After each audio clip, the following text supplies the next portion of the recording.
Oh, man, do I love that song. I guess it's a chant. It's not a song. I believe it's a chant, yeah. All right, everybody, we are back. We are back with Seminole Sideline 365. It is Thursday, July 28th. The month is already over.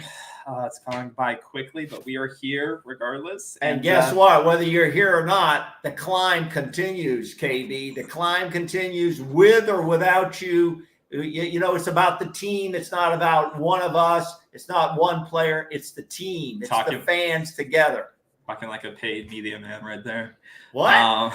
Not paid by anybody. I'm not on here begging for money and ringing silly bells and horns and stuff like that. We're not asking anybody.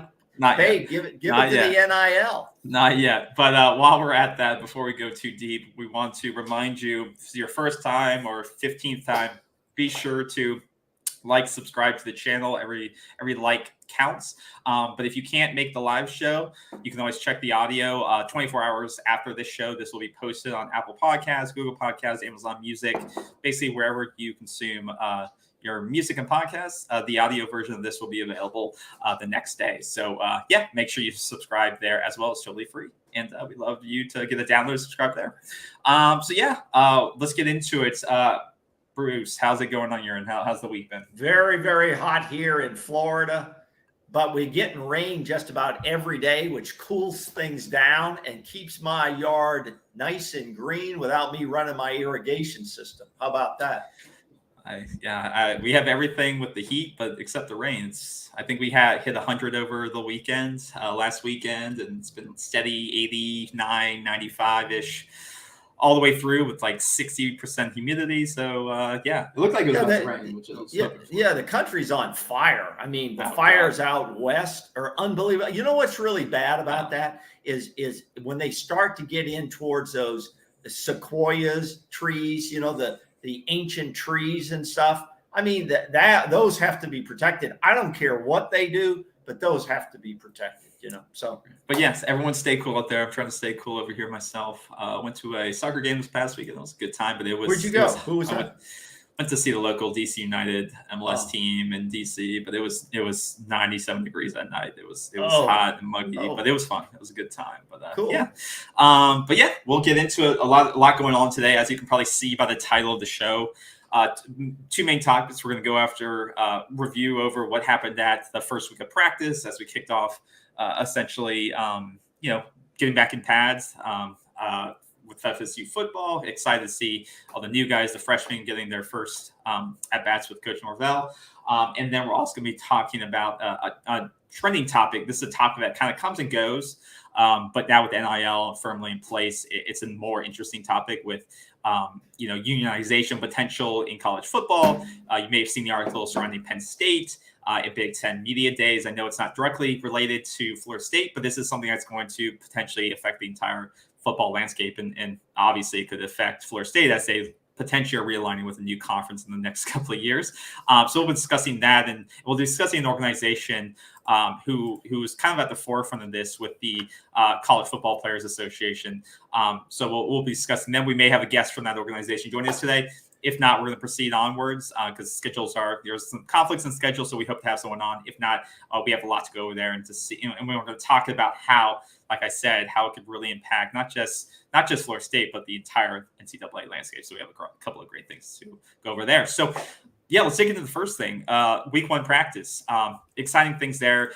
Kind of like what we said on Twitter. I don't know about exciting. Well, I was going to say. You sound like you've been to the coaching class now, 101. Exciting. That's all I hear is the word. Well, I was going to say, what I posted on Twitter was that starting this week, there's going to be a lot of overreactions to what is going on. So, one of the best tweets that I saw this week from a Florida State person was, he goes, why do I keep looking at those practice films? I get sucked in every year, and I'm so disappointed. And it's true. It's so true. It's very true. Yeah. People see one catch and this guy's an All-American. Yeah, Jordan Travis looks bigger, and it's the same rhetoric.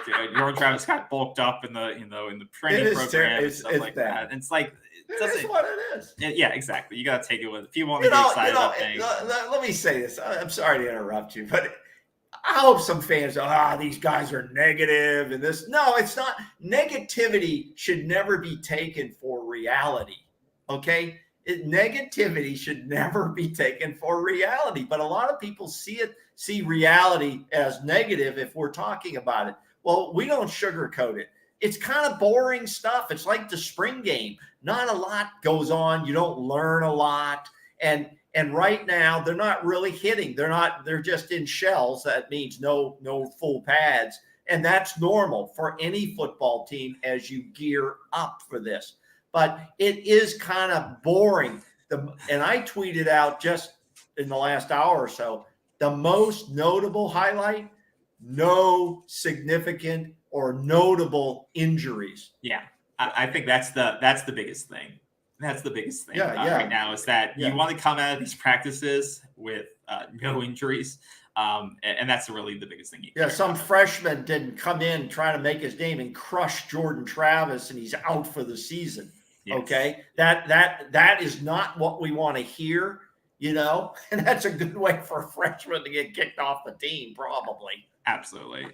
So yeah, like we said, it's not negativity, but it's like we don't want to get over dramatic about a good thing or a bad thing. Guy catches the ball today, he's probably going to drop one tomorrow. So you don't want to go on this pendulum of emotions just because it is so early. You guys haven't caught balls in a couple of weeks, or more than that, a couple of months maybe with the coaching staff. So it's a learning experience to get up to speed. We're less than 30 days away from the first game of the season.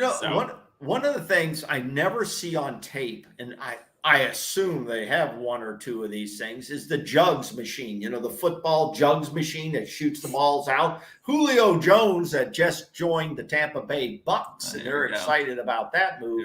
He said the first day he's out there, he caught like 100 balls off the jugs machine. I've never seen one on any of the training tapes. I don't know why that is. Maybe they don't have one. I don't know. I'm sure they have one, but just because we don't see it doesn't mean it's not happening. So no, understand that. I think they're just easing into it now. I think the coaching staff pretty much has an idea of who they have penciled in, who they want in starting positions. Yeah. Okay. But if that person's not up to full performance, then obviously they'll be subject to more rotations, right? Sure. And I think we're going to see more rotations this year in the defensive line, especially. We're going to see more rotations, keep fresh guys in there early in the season because the heat down here is immense. We're talking 90, 100 degrees, very high humidity. And the teams that come down to play us down here are going to feel that if they're not practicing in the heat. Yeah, okay. Absolutely. And Duquesne's going to find that out real quick because they're not going to have a lot of depth anyways. And our rotation of depth is going to absolutely obliterate them. Well, it's one of those things where you see who's coming in shape. Which of your players are prepared to start practice in shape, who don't have to go through more conditioning. Who are the ones that are ready to play football, and especially like you said, depth being you have 19 scholarship offensive linemen taking reps right now, which is probably a record in the last couple of seasons. But that's a good thing. Absolutely, it's a good thing. After you brought new people in, transfers and freshmen, it's huge to have that amount of depth right now. But these practices count because like you were talking about, you want to see conditioning. You also want to get those new transfers integrated into everything as you come up to three weeks out from your first game. I think it's really important. So, like you said, there's not too many takeaways right now. You have 19 practices leading up to the Duquesne game here in less than 30 days. To take advantage of it as you can. I think some of the biggest news coming out of it, you have a special guest on campus. You had Ryan Leaf. I think we all know his journey from kind of probably the biggest NFL bust to his kind of journey of redemption, stuff like that. So it's kind of cool to see things like this where you have a guy like this who it's not just about the performance, it's getting to the next level. It's how you can handle those off the field issues and navigating life and stuff like that. So I think it's cool that they do this as part of camp. And it's part of a motivational thing as well. Yeah. They bring in various speakers who have had victories and they've had losses, they've had downtime, and what they've learned from these things. So this is a good time to bring this all together, because we know from last year and we know this year, there's going to be ups and downs. It's a bumpy road. It's a long season. Okay. And we're going to find out, when you hit those bumps, how do we respond? How do we respond? Yeah. So I thought that was a cool thing there. Other things of note, I think, is what I wanted to bring up, a couple other things. So you had some guys added to watch lists. This is the time of year where you get guys added to, like, who the awards list and stuff like that before the start of the year. So you had, I believe it was Dylan Gibbons was just added to the Werfel Trophy watch list for veteran for the linemen.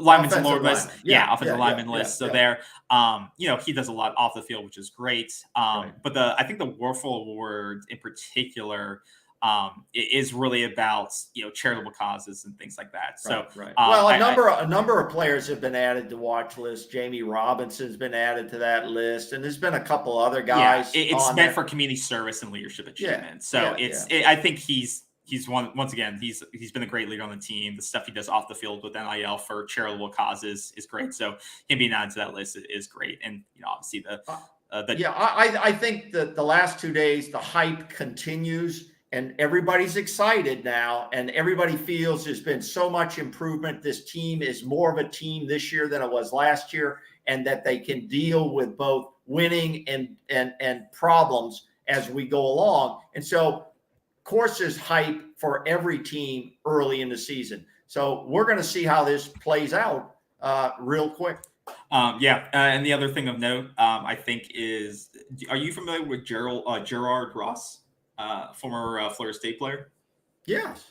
So he was brought on staff. You may have seen that. Right. Now, so it's kind of this recurring pattern of bringing back former Florida State players as on the field, off the field staff.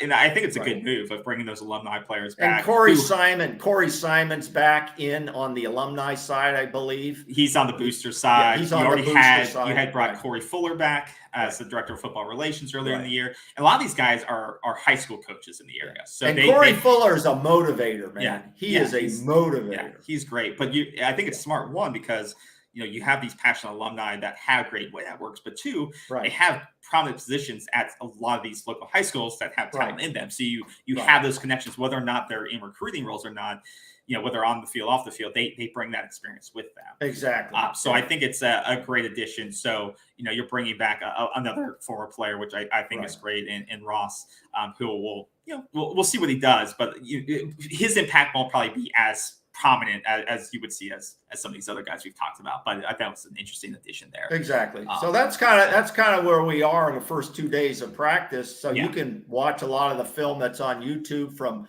other media and enjoy it, or but you're not going to gain a lot from that at this point. Absolutely. So so I think we're ready to go into our next topic here, and I'm excited about it. And we actually have a very special guest with us. So like we talked about before, with the College Football Players Association, it is something that has been trending recently in the news, kind of involving Penn State and how potential forming of this organization across the NCAA or starting at Penn State. So we wanted to come from a position of knowledge. We brought on a special guest here.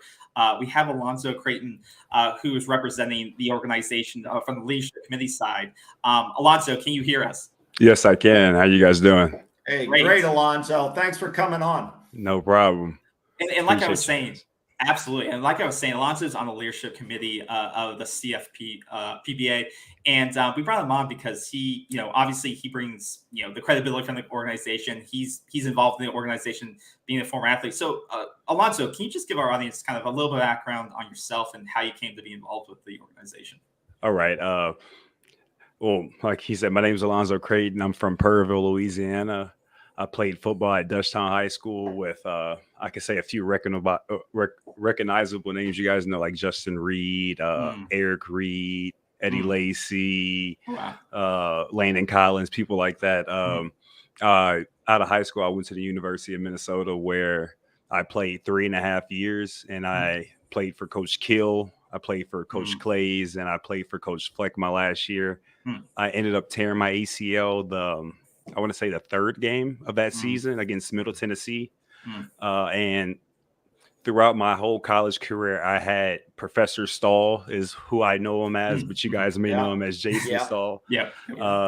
He is one of I want to say the toughest professors I had, but he was down to earth to me, and me and him connected on a different level besides just teaching. He was able to basically let me know that I could make it, and he was a good rock to lean on whenever I was by myself in Minnesota. So I appreciate him a lot. But I ended up transferring to Nickel State.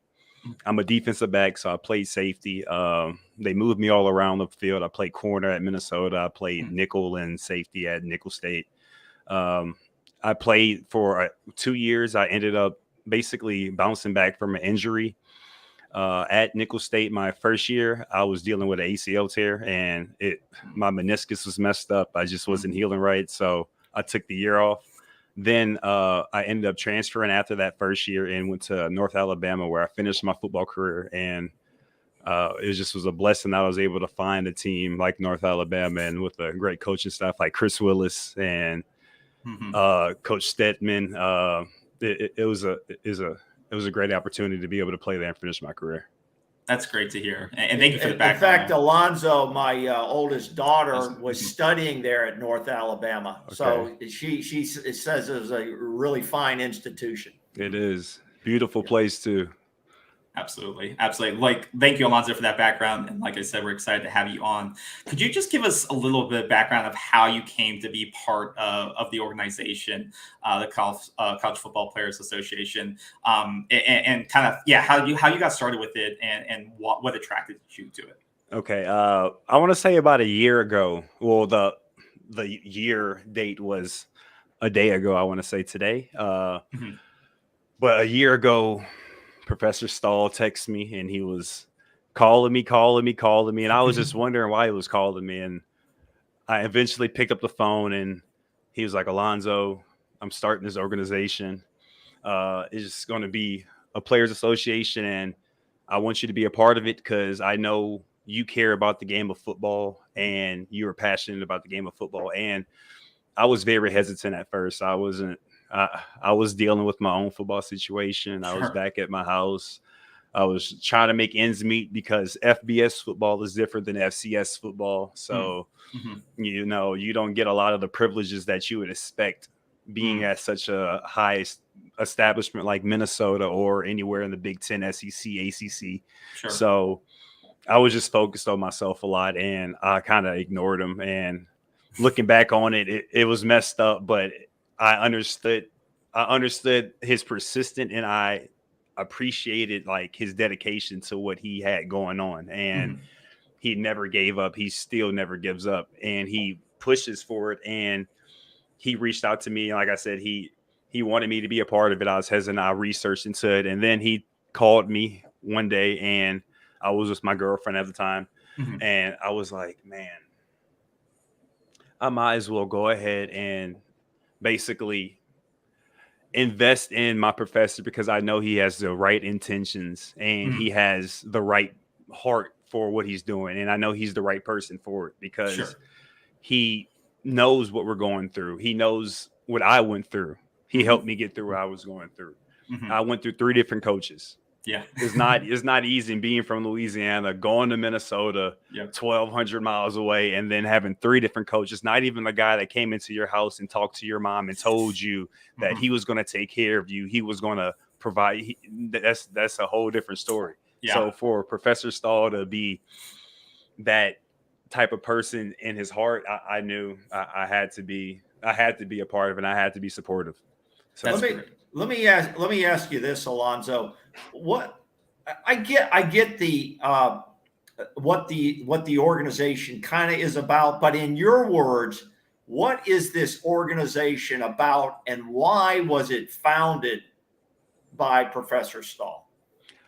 I believe that it's taking the voice of the player and letting it be heard instead of having a coach speak on their behalf and having athletic trainers speak on their behalf. Because personally, I went through injuries, and I'm not saying that it was because of the new coaching staff or the old coaching staff or this strength and conditioning coach or that strength and conditioning coach, but all that should be observed and monitored. They just put in a sheet of paper and submit it in, and every coaching staff probably has the same exact workout schedule sheet submitted to the so it's not nothing different. But if you take somebody who wants to look at the quality and check over it and sees the value in the health of the player, and not just he'll be all right, they'll be all right, they're fine. The players actually get to speak for themselves and let it be known why they're not playing and what's wrong with them and what they need. And for example, in COVID, it was a whole different, a bunch of he say, she say, this, that, but nobody asked the players really what they wanted. Like if you take the time to, it's not hard to send out a survey. It's not hard to send out a few different things to ask what the collective college football wants and what the players want. And that's all we side by. That's all we want. So it's having that, like you said, being heard, feeling like you're heard as a collective unit versus having the NCAA or the athletic director speak on your behalf. Alonzo, how is that different than what you would normally have on the football team? As you know, you have your leaders who usually meet with the coaching staff to express problems or other concerns. How is what you're saying more as you need an independent body off the team instead of people just on the team? You can have both, but you need that independent body. Is that what you're saying? Correct, because there's a lot of bias in the team network. There's no finger pointing. We're just being truthful. We're being real with each other. Yeah. That's what this program's about. No sugarcoating. Tell it like it is. Right.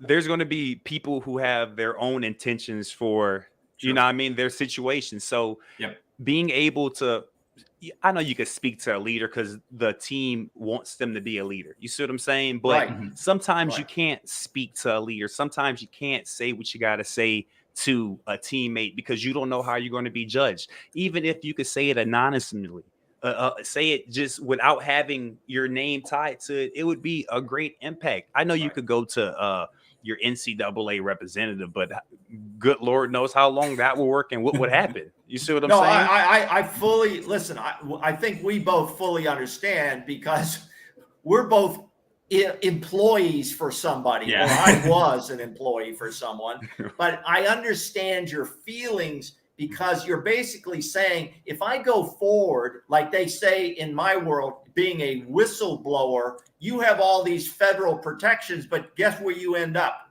In the heap of those nobody wants. You get basically listed out of employment. So I understand your feelings there totally and completely in that regard. Right. Now, and thank you for kind of, discussing that part. For you, like you said, it's about the collective and, expressing those opinions. How do you see making sure that, like you said, even with an independent body, that it's not just favoring those at the top, more or less the top of the food chain, the star athletes versus the ones that are working their butt off on the second or third string? Like how do you see that body making sure that everyone gets a piece or gets a fair benefits, whether it be revenue share or medical benefits? Like, how do you make sure that independent committee is represented by all types and all backgrounds together? How do you see that being formed? Well, it starts with the pillars that we have and starting and setting that base. So we're never going to sway from it.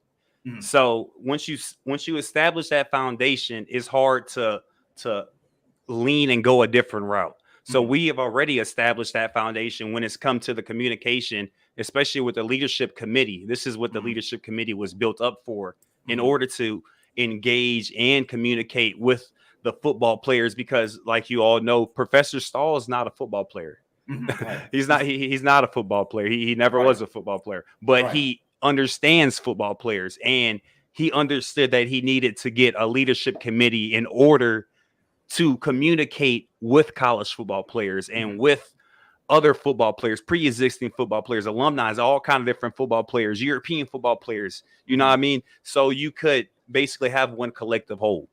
Got it. And yeah, I just pulled up on the screen some of the members of the leadership committee here. Like you said, you got a mix of all over the board, a part of the committee here. So, and that's a good point. Like you said, you have people from all different backgrounds, all different conferences and different playing experiences, it seems like. And so with that said, and I like that diversity there that you have for that. How do you go ahead and to market the organization, the association to college athletes? I think, it's come in the news, the meetings with Penn State. How are you picking which athletic programs to discuss this initiative with? And two, I'll start there. How do you identify which programs may be open to this idea? And then how do you approach them? Are you part of those conversations, or do you guys as a collective come together and say, hey guys, I think we should go and talk to Florida State or Penn State? Or how does that develop, and what makes you think certain programs are more open to this than others are? Right.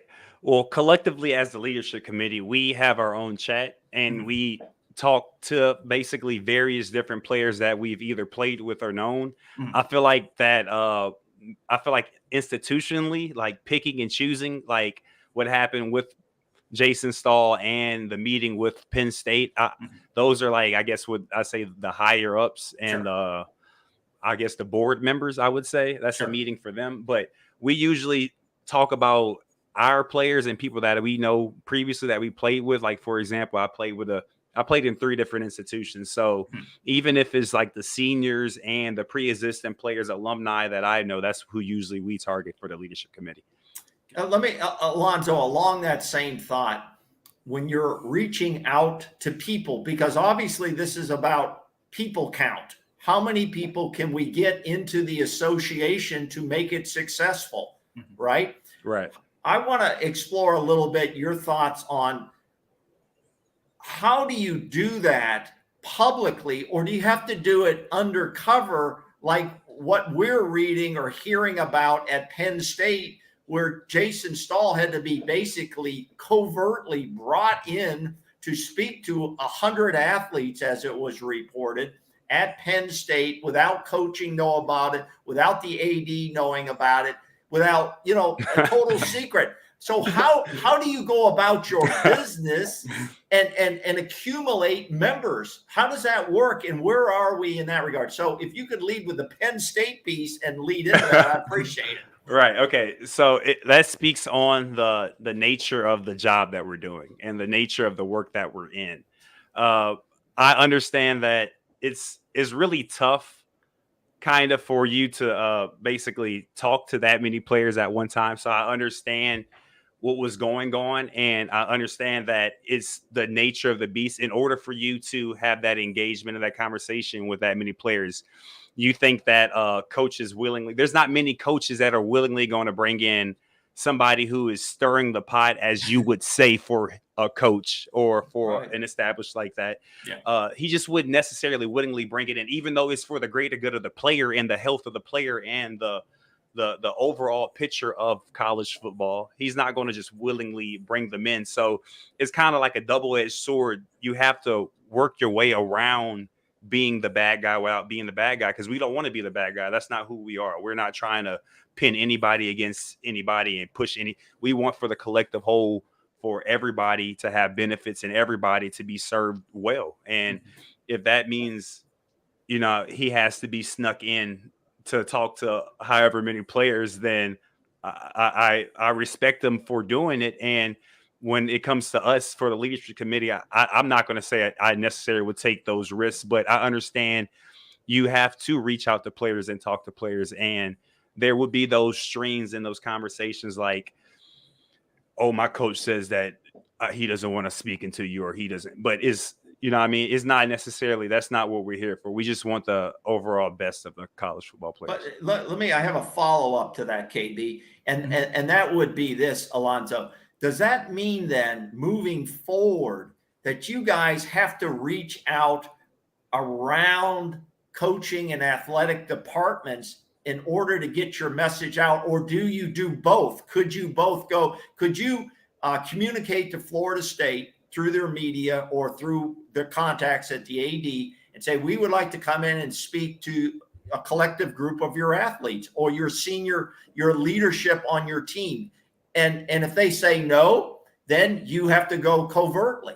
I mean, is that how you're approaching this, both sides, or are you mainly going covertly at this point? It's tough, to be truthful with you. I feel like we're out there. I feel like our names are out there, the establishment's out there, we're out there. So when I speak to players, I don't necessarily try to hide it from their coaches, nor do I try to have it hidden from because I know a lot of coaches and I know a lot of strength and conditioning coaches who were interested in, questioned, and not put names out there, but wanted to know more about the organization and know what's going on. I feel like it's more of a higher up situation, especially when it comes to that communications with Florida State and communications with the AD and allowing us to come in there and speak to players. Because I know we would love to and we were willing to, but you're drawing the fine line between wanting and being able to.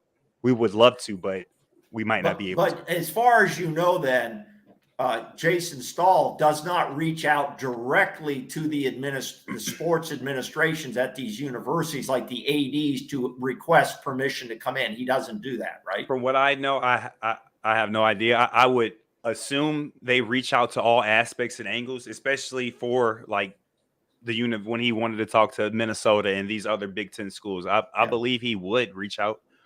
I believe that's the thing. I don't believe we're going anywhere covert to where we're not being public about it. And I think it's a good idea. I'm not here to recommend ideas, but then if you reach out, right? If you reach out for comment or for, hey, we'd like to do this way, and they say no, then you have to go about your business in a different way, I guess, right? It sounds like the path of least resistance is through the athletes or through, like you said, when you get to the AD level, it's harder to even just call. I'm just speaking from a sales perspective. When I'm trying to call to an AD or CEO is a lot harder to get through than the kind of the people on the ground floor who you're trying to talk to and who actually see the value in it. Starting from there, so I can see what you're saying there, but that's interesting. Let me ask you about the Big Ten Media Day they just had. My understanding is that Professor Stahl actually had some kind of meeting with the commissioner of and then they had some kind of talks going on,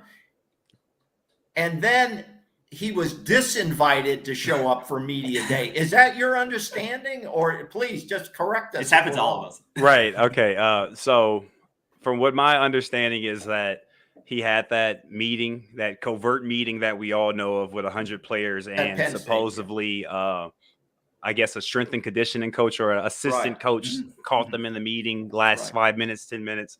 And there was conversation with Kevin Warren and all these other people from the Big Ten, supposedly. And I believe there were two people from the CFBPA was supposed to be invited to the media day.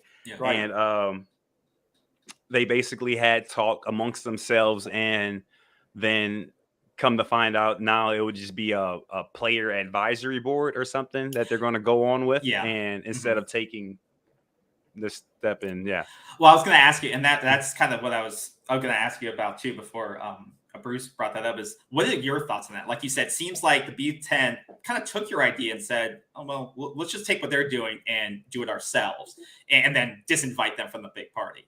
So what are your thoughts? Jason may have his own thoughts on that, but what are your thoughts on Big Ten saying, and we know these big organizations sometimes, whether it's a conference or a company, they love to think up ideas, but they hate to implement them. They love to say words, but not act on them. So what are your thoughts around them saying, oh yeah, we're going to create our own player advisory board. We're going to invite Sean Clifford and guys from the Big Ten, the stars, bring them together and get their thoughts on what we should do, basically stealing y'all's idea. What are your thoughts on them doing that? Do you think it's just words and not actions, or what are your overall opinions on that?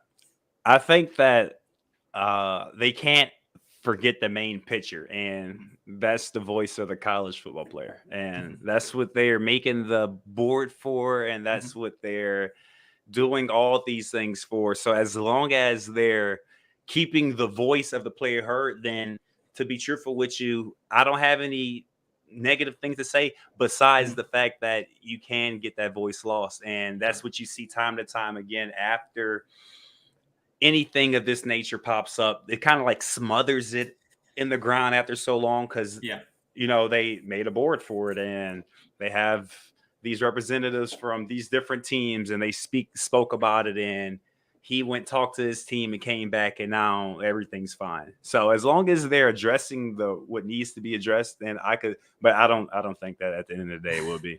Yeah, it is. Alonzo, is the word union, is that something that people don't want to use? Why is that a dirty word, union versus association?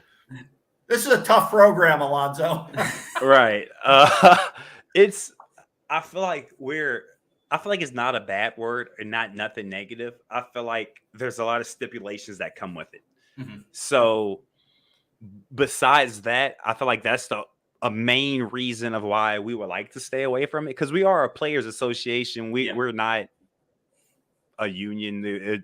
It has never been spoken of that in our inner groups if that's what we necessarily want to do, but you can't take away the trajectory of things if it does blow up, or if people start to open their eyes and realize that the health and the care of college football players is what is needed, especially in the NCAA and especially in college sports.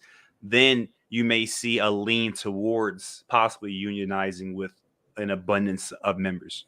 Mm-hmm. Yeah, because we, as you know, is the NFL Players Association, right? Correct. That's basically, in the old terms, unions is a kind of an older classical term. Okay, I think association is kind of a new term. Right. When you're protecting the rights and benefits of employees, and maybe that's the key. Are we moving towards college athletes, in particular, in this case, football players, becoming employees, since we are now seeing the break of the NIL, which was a shock to the college football world? Correct. And college sports in general? Are we moving towards an employee management status? And management has never welcomed unions or associations at all. Well, I think, as Alonzo and Jason probably know, like the Supreme Court's already ruled that college athletes are basically employees. Like Brett Kavanaugh came out the Alston case. Yeah, the Alston case. Yeah. Basically, in his opinion, said your college athletes are being treated as employees. They're just not getting fair compensation for it.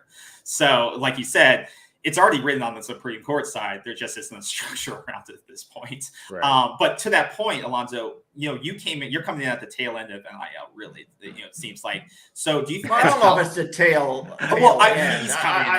I mean, it was the tail end. Yeah. That wagon has left, but it's still the wild, wild west out there. The gold rush is still on. Exactly. So for that, do you think NIL helps with your cause, or is muddying the waters for your cause, or helps it?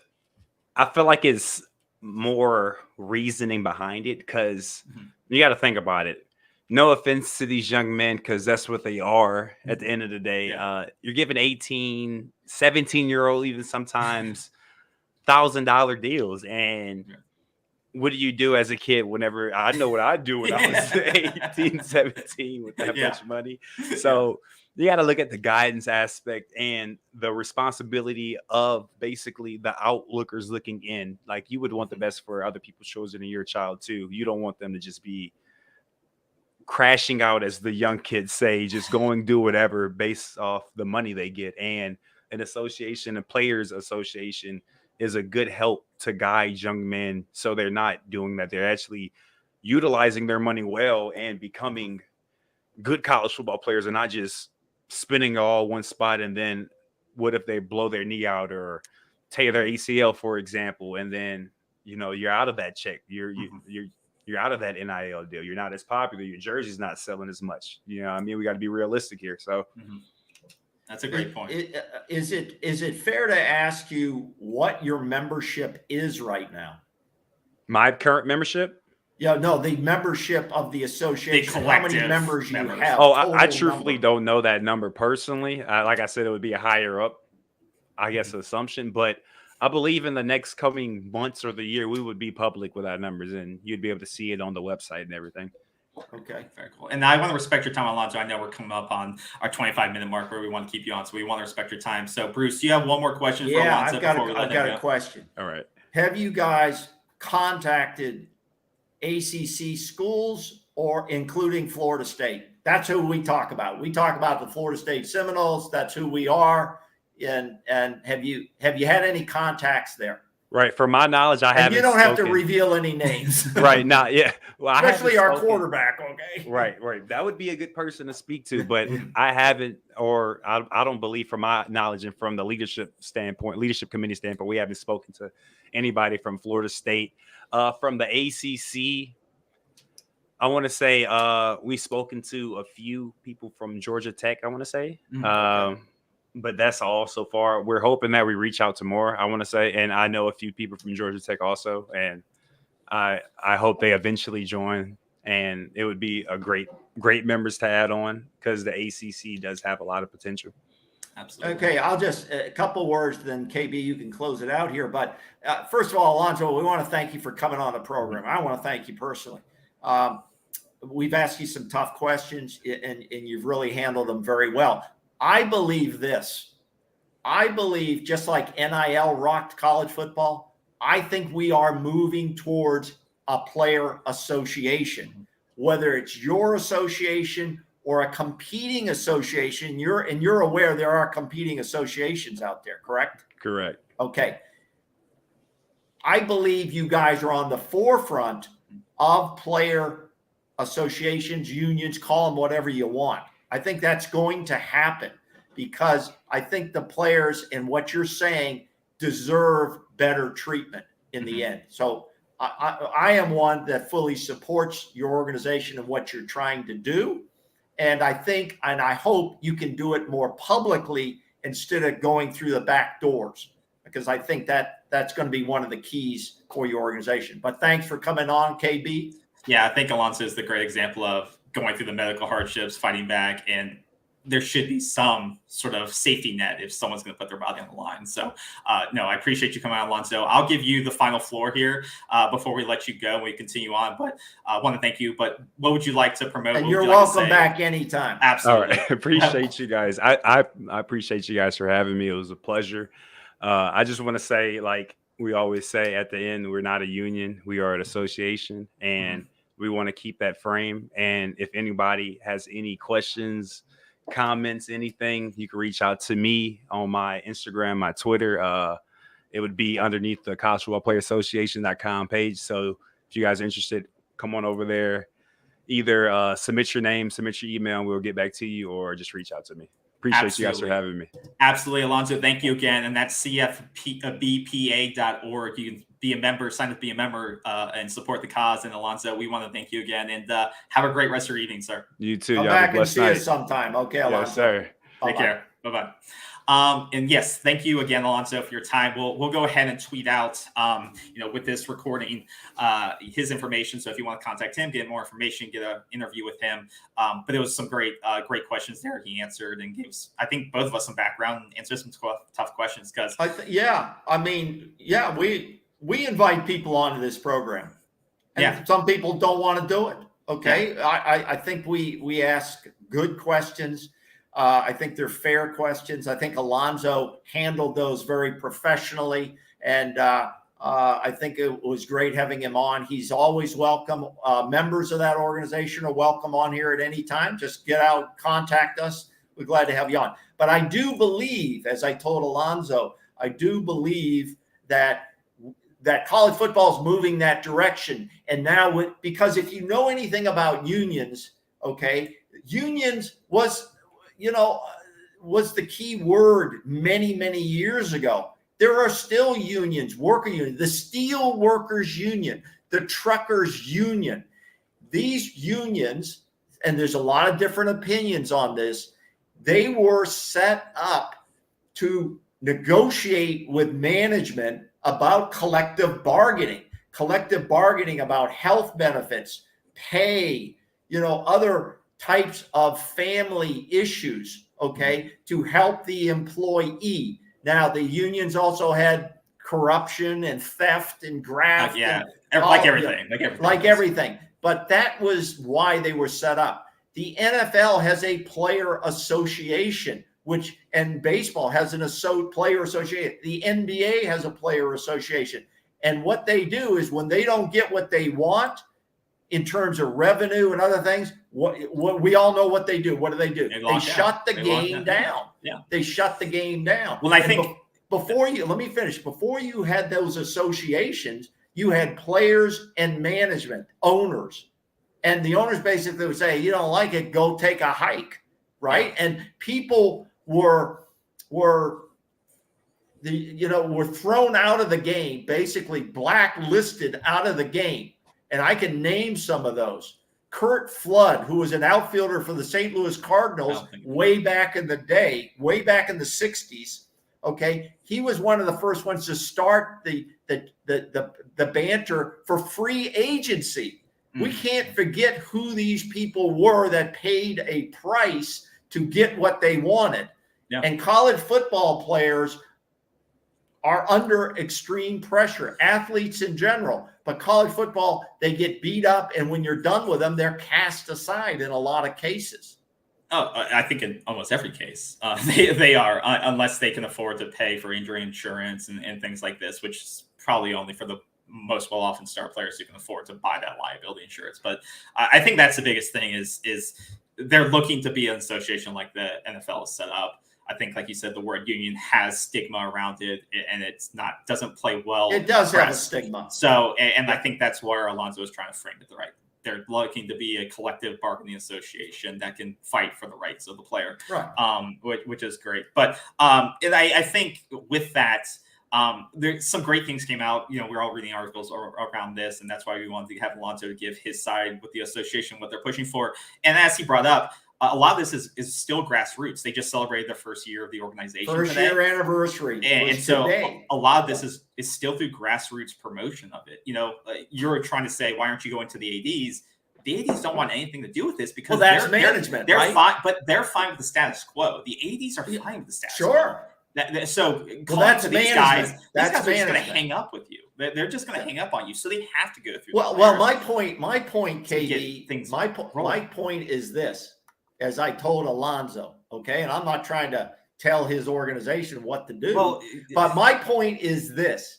If you contact the university publicly and overtly, okay, right? If you're in there trying to sell computers or stuff, you're going to contact them. And if they say no, they say no. So we tried. They can't say to you, well, why are you contacting our athletes under the table? We don't want you here. Well, the association has a right to talk to people if they want to. Yeah. Right. That's correct. But this is a classic employee against the ownership thing that these organizations in sports have gone through. I think it'll just be interesting now what happens with the Big Ten, because I think a point that came up when I was reading is that, Big Ten met with Jason and the organization and then basically banned them and took their idea and said, we're going to create our own committee like we were talking about before. That's what they did. So what something I read brought up was, what the Big Ten could have done is said, all right, Jason, we'll take you guys on, we'll take the organization on, take your leadership and form something around it. And one, it could create, because each conference is going to have to create their own kind of collective bargaining thing, it seems like. So there's no overall leadership that's going to do this. So the Big Ten could have said, all right, we're going to bring you guys in. We're going to create a collective bargaining agreement with the Big Ten schools. And we're going to negotiate whatever it is, whether it's a little bit of revenue share, whether it's just medical benefits, past playing days. Right. And one, that would make them a new gen conference. One, it looks good. And then two, look at the recruiting benefit that would give to the Big Ten. If the Big Ten commissioner could say, look, our schools are collective bargains. They get, medical benefits. They get maybe a little bit of revenue share, pay across the board. Like, imagine what that could have done. That's the thing I don't understand is why isn't the conference looking at it from that perspective? Like, KB, how to elevate the conference. KB, just like you said, union is a bad word. Okay, it brings derogatory, negative. But you know what the other bad word is right now? and it started with NIL. You know what it is? It's called pay for play. Oh, we don't want to pay for play. Okay, I think that stuff is out the door. But you know what? I think that word's going to go away too, because I think you just hit on it. These conferences, these mega conferences, could basically negotiate with the players, okay, through a council or whatever. Cheaper now. They could negotiate the players for a cheaper rate now, get ahead of it, lock it in for 10 years or 15 years. And say our conference, for each player who's there 1 year, you get X amount. Exactly. 2 years, you get X amount. 4-year player gets X amount of benefits and revenue sharing. They're about to make $1 billion on this media deal. They can set this up, save in the long term, absolutely, and be the premier conference for having collective bargaining contracts. And they've got to be thinking about that. And then their recruitment goes through the roof. Yes, they'll do a short-term burst. The other mega conferences are going to have to do the same. They'll have to fall in line. So it starts to take on its life of its own. And unfortunately, these independent player associations, okay, like the College Football Players Association under the direction of Jason Stahl, could go by the wayside. Okay, but if you were smart, if they were smart, if the ACC was smart, if they wanted to try to save this conference, why not you collective bargain with your players? They could be very creative to do something. Why don't they try to get proactive and say one last throw? We're going to collective bargain with our players, and we're going to be the first conference that does this. I think the conference is still dead in the long term, but that could be their last gasp of being the next gen conference that has collective bargaining, and they become bright for the bright shiny conference, the forward thinking conference. But and we don't wish any ill will to the College Football Players Association, for which Alonzo Craighton was on here, gracious to come on. I don't think like Alonzo said, he doesn't care if as long as the Big Ten does the right thing by the players, that's what he cares. Yes, he doesn't care if his organization becomes the leadership organization. He cares about the movement. Well, he also, I think his point was too, you need independent verification of this stuff.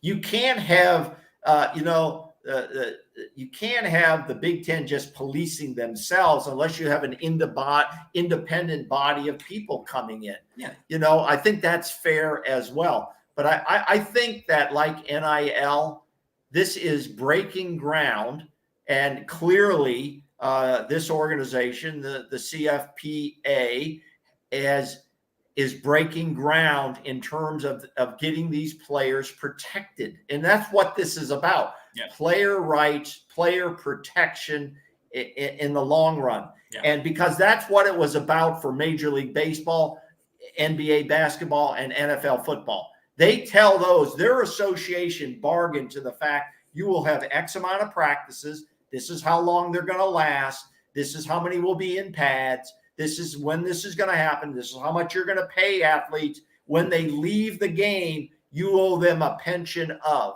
Yeah. So that's what this is all about. And I think they're in the wild, wild west of this right now.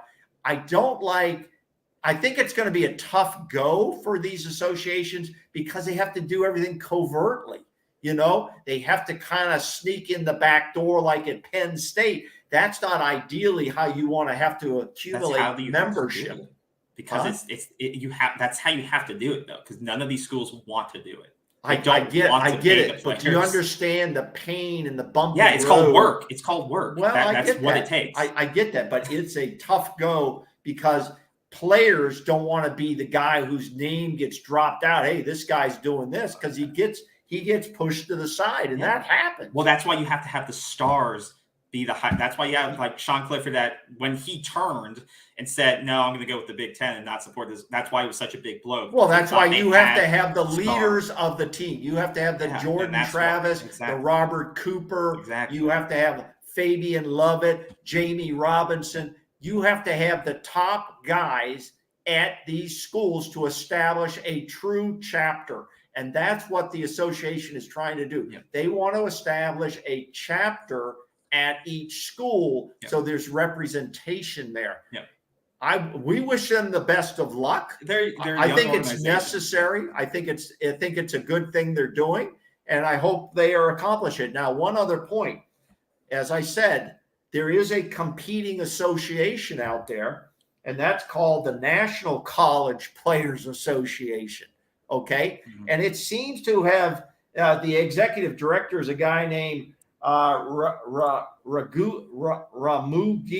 Huma, Huma. He's a former UCLA football player, and he seems this organization has been around a little bit longer. He says, according to him, the movement started in 2001. Okay, I mean, there's always been. I have no idea how successful he has been in building this, and we don't know the numbers for any of these associations at this point. But they've got a tough nut to crack. But you know what? If they follow the models that happened in pro sports, they have an opportunity. Yeah. Well, those models have been very successful, but you got to be able to shut down the game. You got to be able to walk away and say, we're not playing the national championship game. Well, and so to that point, I think we're all on whether, of the association, we're all on the side of the association players' rights. Now, for the opposite opinion, I want to play this clip. I was watching Greg McElroy, former Alabama quarterback, his show today. And he brought up, it's a 1 minute clip. He brought up an interesting opinion here. So I'll just play this quickly. And then we can kind of react to it real quick. So let me go ahead and play this, and I'll get your thoughts on it. Make sure you can hear me. Wait, I just want to make sure this audio pops up correctly. All right, cool. All right, let's react to this. Ready, set, go. Exclusively worth the price of admission. I mean, Johnny Manziel comes to mind, Cam Newton, Derrick Henry, the list goes on and on. But ultimately, the love for college football, it resides not in the player that wears the uniform, but in the uniform itself. It's not to say when Marcus Mariota graduated in 2014, you go back in September and you see Autzen Stadium's completely full. Of course, they miss Marcus, and they'll always appreciate the time that he spent in Eugene, Oregon. But ultimately, even the greatest players at some schools are replaceable. Now, sure, there are certainly players that are exclusively. So his point in this conversation was that no matter who you are, the difference between pro and college football is that every player, no matter the best, except for a very few, even the very best, the most electric, Johnny Manziel's, the Jameis Winston's, even going back, Charlie, all those players are replaceable because what people care about, they will still pack the stadium when those players leave. They will always, people always pay money, go to the games, no matter when those players move on. So, and each of those players are replaceable. Greg brought up a point where he said, I was always the backup for most of my time in college. If the guy in front of me was going to sit out because he wasn't, part of this, players association was going to sit out, was I not going to go and step up and play because I would get a shot to be a starter? Yeah. If I'm second or third string, would I not if I got a chance that this guy's going to sit out for more money or because he's not, would I not step up? So I think it's an opposite viewpoint of it. And maybe the reason why college football doesn't feel like they need to move in this direction, because it is that people are invested in the school and the jersey versus the player, and they're not invested in the player. And these players don't have, as Greg was saying, the leverage that people in the NFL do, where it's smaller rosters, fewer amount of teams, versus you have 85 players, 300 teams, and it's a lot more to manage. And so I thought it was an interesting point. And the last point he brought up was, outside of the school that you support, can you name 10 other college football players in the NCAA right now? Outside of Florida State. Outside of Florida State. Could you name 10 other players in college football right now? That just shows you the level of investment. You do not care about anything else but your school. Bryce Young. Well, exactly. There's 3 players, other than the Heisman contenders. That's all you could name. And that's only what most 85%, 90% of college fans know. And so I think it's an interesting point. This is from a former college player. And he says they always support, just like we were saying, we'll always support with the benefit of the player health. But he says there's no way he thinks they'll get revenue share. So I thought it was an opposite perspective. So I wouldn't bet I wouldn't bet a lot of money they won't get revenue share. I like the concept of what you're saying is that this will become a benefit for each conference to figure out. Like they figured out how much schools would get, right? When they divide up. So they divide up the pile of money and Wake Forest gets this amount, Georgia Tech gets this amount. They all get equal amounts, correct? Yeah. Well, but Notre Dame, supposedly if Notre Dame came in, they'd get an unequal amount. How do you think that's going to set with the other schools? Not well. That's because they have. I don't care who they are. It's not going to sit well. So there may have to be a separate pile of money that's divided up to players. Okay, I think that's realistic. I really think it's realistic. I think they just have to figure out what their leverage point is. And like the ACC commissioner got up there and basically kind of said, we need to capture the true heart of college football. That is gone unless you're down at division level 3 or a club where you're playing for their school. We like Florida State because that's who we are, okay? We win or lose. And I sat there in the stands as a student in 1973, I believe it was, 0-11. Well, so I don't believe there's many people who are on Seminole media sites that say they sat in that stadium, but I never quit on them. I never walked away on them, and I never will walk away with them on them. Okay, so it is about that, but we're talking about a new generation of football and taking care of people because people can get chewed up in systems. I don't care where you work. You could be working in a coal mine or the airline industry or picking up garbage or whatever you're doing. You can get chewed up by management. Associations and unions were set up to protect the worker. So we have to define, is a college athlete, specifically football players here in this case, are they employees? And the Supreme Court, yes, they are. Look it up, everybody, the Alston case. It's Alston, where is it? I got it written down here someplace. Oh, man. It's right here. Alston versus. Yes, I have it right here. Okay, I can't even read it. But Alston versus the NCAA, where these decisions were basically opened up the gates for NIL and these other things. So I think we're on the cusp, as that word, cusp of some new movements here of revenue sharing, because then they have to say, well, pay for play. Well, it's pay for play. This is minor league football for the NFL. We are the feeder system. Yeah. We are the feeder system, period. Yeah. So let's stop pretending that we're not. But how many people go to the NFL and make it? 1% for 4 years? 1% for 4 years? What happens to all the other players? They get their college degree, maybe. Yeah. But, we'll end it on that. We'll end it on that. So, and just to quote the Kavanaugh decision on the employee, non-employee argument, one of his quotes from the opinion was, the NCAA couches its arguments for not paying student athletes in innocuous labels, but the labels cannot disguise the reality. The NCAA's business model would be flatly illegal in almost any other industry in America. And that's true, because that's literally what he said in his opinion. What the players do in the stadium produces all the revenue from TV, tickets, snack bars, shirts, jerseys, footballs for the school. So the school says, well, we're giving you a 4-year scholarship, full ride.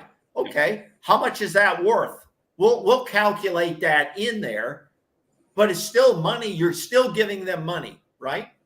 And it's called a scholarship. Yeah. It's money. Okay. So, all right, cool. I think we'll do more on this. It's a great topic. Alonzo Craighton, if you're still listening, we enjoyed you being on here. Welcome back anytime. Absolutely. Yes. Thank you, Alonzo, and for your insights and your open commentary and for being a great representation of the organization. And thank you for the College Football Players Association for referring us to him. And Jason Stahl for hooking us up with Alonzo. Yeah, so we appreciate that. And hopefully we'll have them on in the future again for updates as this topic is obviously going to be trending with everything else. So yeah, that'll do it for the show, I think, for tonight. Once again, if you haven't already subscribed, you haven't already liked on YouTube, visit us there. On Twitter, you can follow us at Seminole, or I always forget our Twitter handle because it's not the same. It's Seminoles SL365 on Twitter. Go ahead and follow us there. And then, as always, subscribe on Google Play Store or Google Podcasts, Apple Podcasts, iHeartRadio, wherever you listen to your this episode will be up tomorrow at the latest. And then we have a big commitment watch this weekend. If you are going to be around Saturday, 3 p.m., Brock Glenn is going to be committing.